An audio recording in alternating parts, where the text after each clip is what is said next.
In the shadows of life, evil lurks. As a warrior, I've faced countless adversaries, but the most dangerous ones aren't always on the battlefield. They're the ones who wear a mask of civility while harboring malicious intent. This lesson is as crucial as any martial art, recognizing the signs of evil in those around us. You may think, Sensei, isn't that paranoid? But I will ask you this. How many times have you been blindsided by someone you thought you could trust? The truth is, evil doesn't always announce itself with grand gestures or sinister laughter. It often hides behind charm, false kindness, and manipulation. Throughout my life, I've encountered more threats from supposed allies than from declared enemies. But here's the controversial truth. Evil people are more common than you think.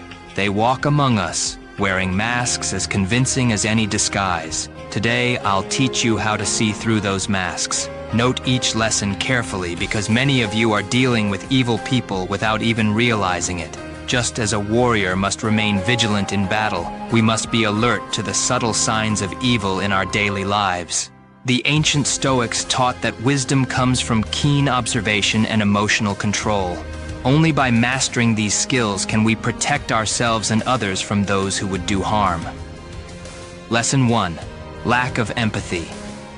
Imagine a world where your pain is met with indifference or even pleasure. This is the reality when dealing with someone who lacks empathy. I once encountered someone who had no regard for the suffering of others. To him, people were just tools for his ambitions. At first, it was easy to mistake his stable demeanor for strength, but as time passed, I saw how he'd sacrifice teammates without hesitation and view casualties as mere statistics. This is the first sign, a complete lack of empathy.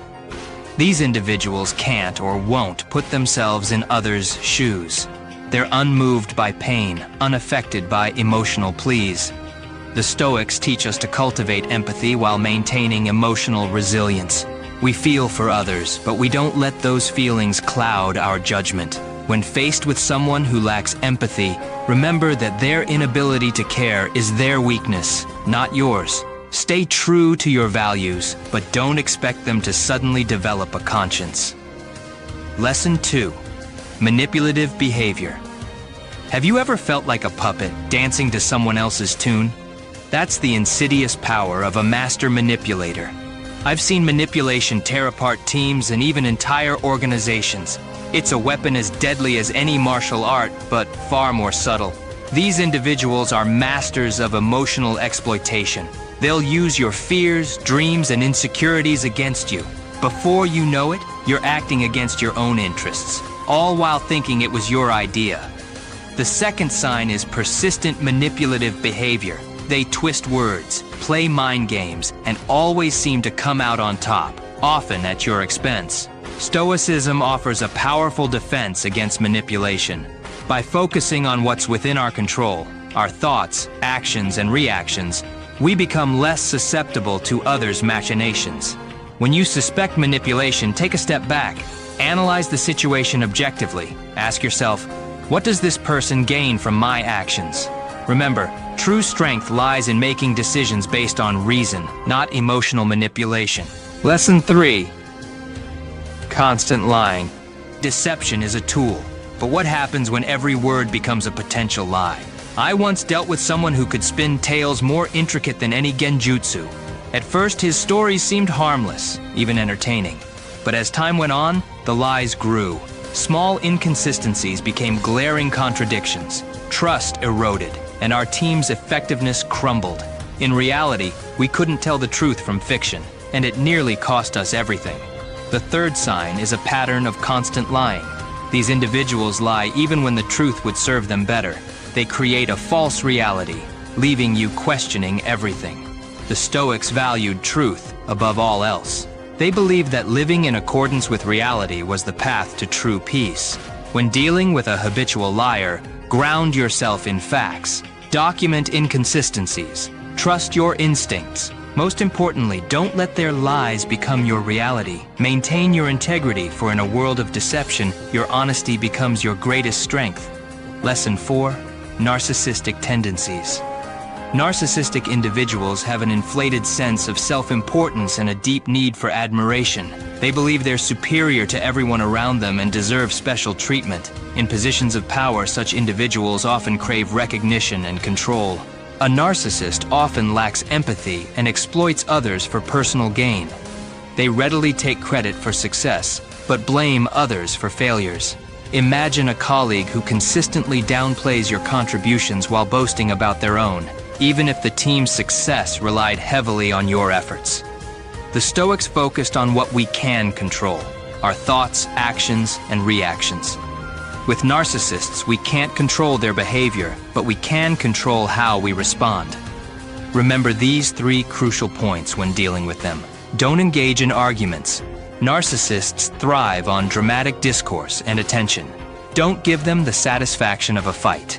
Set boundaries. Make it clear what behavior you won't tolerate. Limit your interactions whenever the possibility presents itself. Maintain emotional detachment. Don't take their attacks personally. Their need for validation comes from their own weakness and insecurities. Lesson 5. Lack of accountability. Accountability is the backbone of any successful team or organization. Yet, I've encountered individuals who seem to have a phobia of taking responsibility for their actions. It's a behavior as dangerous as any external threat.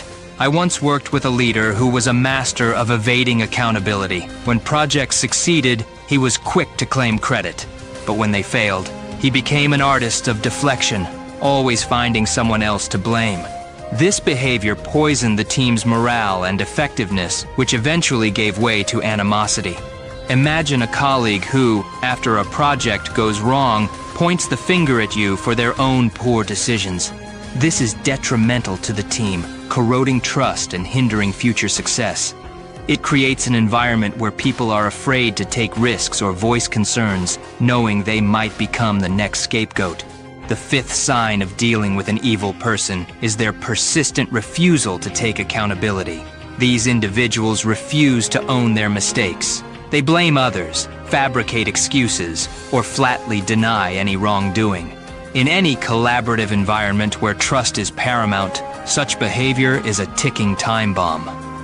The Stoics teach us that true strength lies in facing reality, no matter how uncomfortable.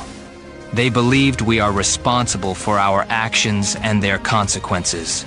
By accepting this, we gain the power to learn, grow, and truly lead.